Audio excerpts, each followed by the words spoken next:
Disse Jesus: Eu sou o pão da vida, e aquele que vem a mim não terá fome. Vamos agora a Jesus e alimentemo-nos do pão da vida.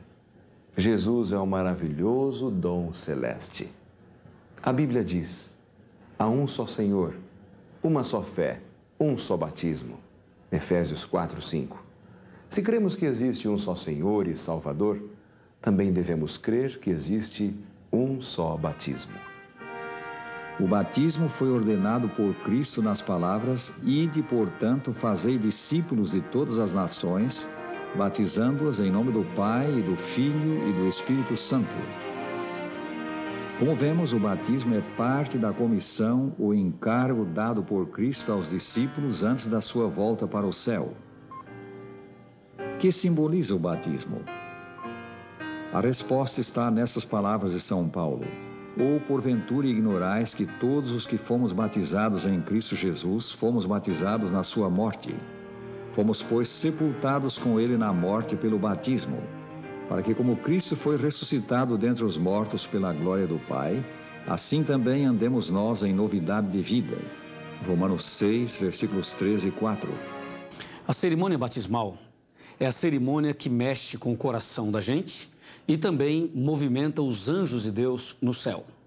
Diz a Bíblia que há uma grande festa no céu quando um pecador se arrepende, mais do que por 99 justos que não necessitam de arrependimento. Por quê? O que realmente significa o batismo? O batismo tem 3 significados. O primeiro é morte para o pecado. O segundo é sepultamento dos pecados. E terceiro é a ressurreição para uma nova vida. Se você observar bem, o batismo representa exatamente o que aconteceu com Jesus na cruz do Calvário. Jesus morreu, foi sepultado e ressuscitou. Assim, quem aceita Jesus deve morrer para o pecado, sepultar os seus pecados e ressuscitar para uma nova vida. O batismo é uma ordenança simbólica e comemorativa da morte, sepultamento e ressurreição de Cristo. O batismo foi estabelecido por Cristo como condição para sermos reconhecidos como estando sob a jurisdição do Pai, do Filho e do Espírito Santo. Deus na Bíblia nunca pede nada para o homem sem antes ele mesmo dar o exemplo ou mesmo se envolver. Nós podemos ver isso nas Escrituras, por exemplo, com respeito ao batismo. Jesus, ele mesmo, se deixou batizar e pediu para ser batizado. No entanto, ele não necessitava ser batizado porque ele não tinha pecados. A mesma coisa aconteceu na criação. Deus não se cansou, não precisava descansar, mas ele decidiu voluntariamente descansar, e descansar no dia de sábado.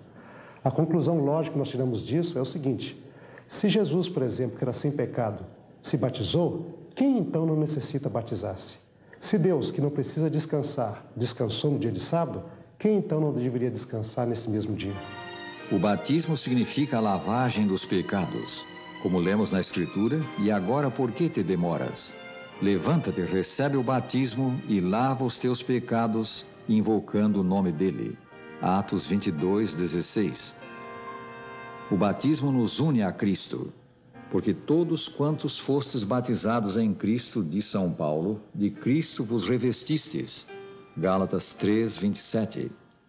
Primeiro passo: necessitamos ser instruídos nos ensinos de Jesus. Notemos isto: então os que lhe aceitaram a palavra ou a instrução foram batizados. Atos 2, 41. Ide e ensinai, disse Jesus. O batismo é uma sagrada ordenança e deve haver inteira compreensão do seu significado. O candidato ao batismo precisa ser devidamente instruído. Segundo passo: é preciso o pecador arrepender-se da vida de pecados. Respondeu-lhes Pedro: arrependei-vos e cada um de vós seja batizado em nome de Jesus Cristo para a remissão dos vossos pecados e recebereis o dom do Espírito Santo. Atos 2, 38. O batismo envolve arrependimento do pecado e volta a Deus. Terceiro passo: depois de instruído e arrependido, o candidato ao batismo precisa crer em Jesus e aceitá-lo. Quanto ao batismo do eunuco etíope, por Filipe lemos: Filipe respondeu: é lícito se crês de todo o coração. E respondendo ele, disse: creio que Jesus Cristo é o Filho de Deus. Então mandou parar o carro, ambos desceram à água e Filipe batizou o eunuco. Atos 8, 37 e 38. Nas Escrituras, o batismo é para as pessoas que aceitam Jesus como seu salvador pessoal, abandonam a vida de pecado e desejam viver uma nova vida segundo os ensinamentos de Deus encontrados na Bíblia. Quando somos batizados, sepultamos a vida de pecados e ressuscitamos para uma nova vida com Jesus. O Salvador se torna tudo para nós. O que você acharia de um rapaz que diz que ama muito uma moça, mas não quer casar com ela? Que tipo de amor é esse? Agora vejam, como ilustra Paulo o tipo de relacionamento que Jesus quer ter com a sua igreja. Em Efésios 5, 25 diz: maridos, amai as vossas mulheres como Cristo amou a sua igreja. Paulo aqui usa o tipo de relacionamento que Jesus quer ter com seu filho, com sua igreja, como o amor do marido e da mulher. Assim como no casamento, o casal, no momento da cerimônia do casamento, o casal declara publicamente que se ama, o cristão também, na hora de seu batismo, faz uma declaração pública de seu amor por Cristo.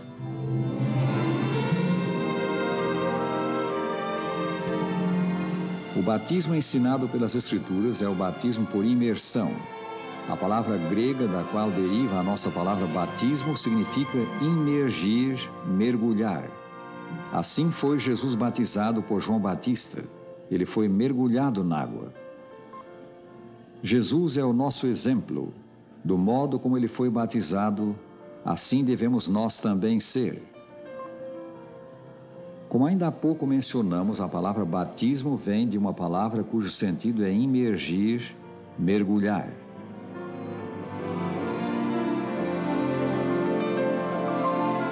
Mas será que o batismo é fundamental para a salvação? A resposta está em Marcos, capítulo 16, verso 16. Está escrito: quem crer e for batizado será salvo. Quem, porém, não crer será condenado. Então a resposta é esta: o batismo é fundamental para a salvação. Mas vem uma outra pergunta: alguma pessoa pode ser salva sem passar pelo batismo? Sim, é possível, em casos especiais. Um exemplo é aquele ladrão que estava na cruz ao lado de Jesus. Ele se arrependeu, ele se converteu, ele aceitou Jesus. Não deu tempo ele ser batizado. E Jesus lhe disse: em verdade te digo hoje, estarás comigo no paraíso. Cristo fez do batismo a porta para entrarmos na igreja. O batismo é a porta de entrada para a experiência cristã. E agora vem um crescimento. Você vai crescendo a vida toda. E nesse processo de crescimento, muitas vezes, por sua humanidade, se você soltar a mão de Jesus, pode até escorregar. Mas você continua a caminhada cristã. Se você acha, ou se você pensa assim: eu vou durante um ano portar-me bem, cumprir tudo para poder me batizar, você nunca vai se batizar. Porque você sozinho está perdido, você nunca vai conseguir por suas próprias forças. Agora, e se você tiver medo de não conseguir se manter firme, o que deve fazer? Deve ler Judas, versículo 24. Judas tem só um capítulo. E aí diz assim, que Deus, Ele nos manterá firmes até o fim. Não tem que ter medo, então. Porque a tua firmeza na fé não depende de você, depende de Deus. Ao recebermos o batismo, tornamos-nos membros do corpo místico de Cristo, a sua igreja na terra. Quem decide entrar no reino espiritual sente que todos os poderes e paixões da natureza carnal, acompanhados das forças do reino das trevas, se arregimentam contra ele para desencorajá-lo. É necessário, para vencer, renovar a consagração a Deus cada dia. Deus promete dar no seu reino um lar de paz e felicidade perene. A promessa pertence aos que creem e são batizados. Jesus diz: eis que estou à porta e bato, e promete: se alguém abrir a porta, entrarei em sua casa. Apocalipse 3, versículo 20. Quão preciosa é esta promessa! Entrarei em sua casa. O teu trabalho, amigo, é abrir a porta do coração. Por que viver em pecado sob a condenação do céu e intranquilo, se podes ter perdão e paz com receber Jesus? Recebendo o Salvador, a vida encontrará o seu verdadeiro sentido, tornar-se-á maravilhosamente bela. Abre-lhe, pois, o teu coração, recebe Jesus e faze-te um membro de sua igreja pelo batismo. Oh, que belos hinos cantam lá no céu.